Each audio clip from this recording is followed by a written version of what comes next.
Hi guys, welcome back on Tech Aid. We are providing you practical solutions to your problems, whether it's a simple hack or a step-by-step guide. We have got you covered. In this video, I will gonna show you that how to send photos on TikTok app. First of all, you can open the TikTok application. I can already open the TikTok, and after this, you can see the inbox option at the bottom right corner of the screen that is next to your profile. Tap on inbox, and after this, you can select a chat that you want to send. I can select this chat. After selecting the chat, you can see the gallery icon at the bottom right corner of the screen. Just simply tap on it, and after tapping on it, you can select a photo. I can select this photo, and after selecting the photo, you can now see the option send one.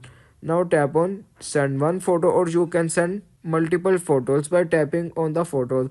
You can see the option that is send three photos, and after tap on this you can send a photo on TikTok app. If you want to keep your online activity private and access to restricted contents like I do, trying using a VPN. It's secure, easy to use, and makes a browsing safer. The link to buy is in the description below. If this tutorial helped, don't forget to like the video and subscribe for more practical solutions. Got questions or need extra help, drop a comment below and we will be happy to assist. See you in the next one. Thanks for watching.